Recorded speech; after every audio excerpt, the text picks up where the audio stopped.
5 seconds. Start. தலைவர் அவர்களே, மின் வாரிய நிதிநிலை அறிக்கையின் மீது என் கருத்துக்களை சொல்ல விரும்புகின்றேன். மாண்புமிகு மின்துறை அமைச்சர் அவர்கள் இத்துறைக்கான அலுவலராக பணியாற்றி இத்துறைக்கான அமைச்சர் பொறுப்பையும் ஏற்று செயல்பட்டு கொண்டு வருகிறார். அவருடைய பதவி காலத்தில் தமிழகத்தில் மின்வெட்டு என்ற அவல நிலையே இருக்கக்கூடாது என்று பொதுமக்கள் மிக அதிகமாக எதிர்பார்க்கிறார்கள்.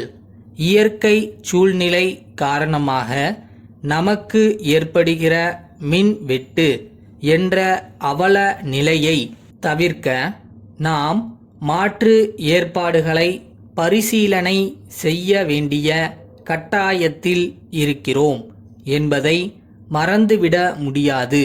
நமது மாநிலம் பருவமழையையே நம்பியிருக்கும் மாநிலம். பருவமழையால் அடிக்கடி ஏமாற்றப்பட்டு வருகிற மாநிலம் நமது மாநிலம். எனவே இயற்கையின் நுட்பமான இந்த நிலையை அடிப்படையாக வைத்து மின்வெட்டு இனி இல்லாத வகையில் மாற்று ஏற்பாடுகளை நாம் பரிசீலனை செய்து மின் தட்டுப்பாட்டை நிரந்தரமாகவே போக்க தக்க நடவடிக்கைகளை மேற்கொள்ள வேண்டும். இதற்கான மாற்று ஏற்பாடுகளை குறித்து பல்வேறு கருத்துக்கள் சொல்லப்பட்டு வருகின்றன. ஏற்கனவே நாம் அனல் மின்சக்தி மூலம் மின் பற்றாக்குறையை சரிப்படுத்தி கொண்டிருக்கிறோம். அதே சமயத்தில் அணுசக்தியை எந்த அளவுக்கு பயன்படுத்தி நாம் மின் சக்தியை உற்பத்தி செய்ய முடியும் என்பதையும் ஆராய்ந்து கொண்டிருக்கிறோம் என்பதும் உண்மை. அதுபோல் சூரிய வெப்பத்தையும் மற்றும் கடல் அலையையும் பயன்படுத்தி அதிலிருந்து ஆக்க சக்தியை உருவாக்கி அவற்றின் மூலமாகவும் எவ்வாறு இந்த நாட்டு மக்களுக்கு நாம் பயன் கிட்ட செய்ய முடியும் என்பதையும் உடனடியாக ஆராய்ந்து நடவடிக்கை மேற்கொள்ள வேண்டும் என்பதை அரசின் கவனத்திற்கு கொண்டு வர விரும்புகிறேன். அடுத்து, கிராமங்களில் உள்ள தெரு விளக்குகள் இப்போதும் சரியாக எரிவது இல்லை. இப்படிப்பட்ட புகார் ஏற்கனவே இருந்துதான் ஊராட்சி ஒன்றியங்களின் பொறுப்பிலிருந்து தெரு விளக்குகளை பராமரிக்கும் பொறுப்பை மின் வாரியமே ஏற்றுக்கொண்டது. ஆனால் இப்போதும் இக்குறைபாடு பல இடங்களிலும் இருந்து கொண்டுதான் இருக்கிறது. மாவட்ட வளர்ச்சி மன்ற கூட்டங்களில் இக்குறைபாடு பரவலாக சொல்லப்படுவது தற்போது வழக்கமாகிவிட்டது.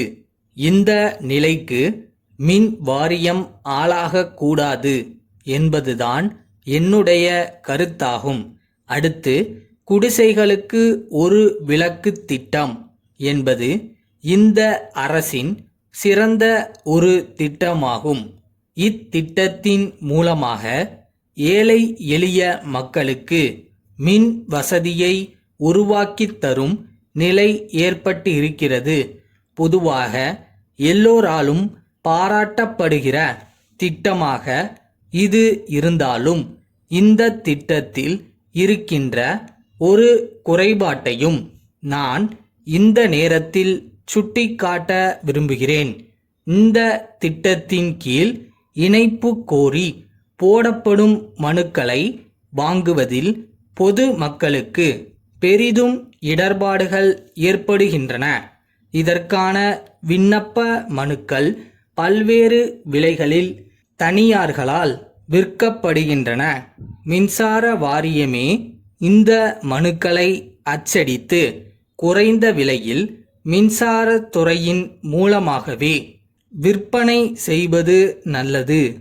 சென்னை கேசவன் கூட்டமைப்பிலிருந்து காஞ்சிபுரம் வருண் கூட்டமைப்பிற்கு எழுதும் கடிதம். அன்புடையீர், தங்கள் கடிதம் கிடைக்கப்பெற்று தகவல் அறிந்தோம். நாங்கள் அனுப்பிய நிலத்தடி நீர் இறைக்கும் மோட்டார் பம்பு செட்டுகளில் 4 சரியாக இயங்கவில்லை என்று தெரிவித்திருக்கிறீர்கள். நாங்கள் அவை எல்லாவற்றையும் அனுப்பும் முன்பு இயந்திர வல்லுநர்களைக் கொண்டு பரிசோதனை செய்து சரிபார்த்துத்தான் அனுப்பினோம். இதுதான் எங்கள் வழக்கம். எனினும் கோளாறுகள் இருப்பதாக சொல்லியிருப்பதால் எங்கள் இயந்திர வல்லுநரை உடனே அனுப்பி ஆய்வு செய்ய சொல்கிறோம். கோளாறுகள் இருந்தால் அவற்றை பழுது பார்த்து அவர் ஆவன செய்வார். இருப்பினும் அவை திருப்திகரமாக இயங்காவிட்டால் அவற்றை நாங்கள் திருப்பி எடுத்துக்கொண்டு அவற்றுக்கு பதிலாக வேறு புதிய பம்பு செட்டுகளை வழங்க நாங்கள் தயாராக உள்ளோம். எங்களிடம் இப்போது சுகுணா பம்பு செட்டுகள் விற்பனைக்கு உள்ளன. தேவைப்படும் போது நீங்கள் விரும்பினால் அவற்றை பெற்றுக்கொள்ளலாம். ஏற்கனவே நாங்கள் அனுப்பிய சரக்குகளுக்கான கிரயத்துக்கு தாங்கள் விரைவில் ஒரு காசோலை அனுப்புவீர்கள் என்று எதிர்பார்க்கிறோம். எங்கள் மேன்மையான சேவை தொடர்ந்து நீடிக்கும். தங்கள் நம்பிக்கையுள்ள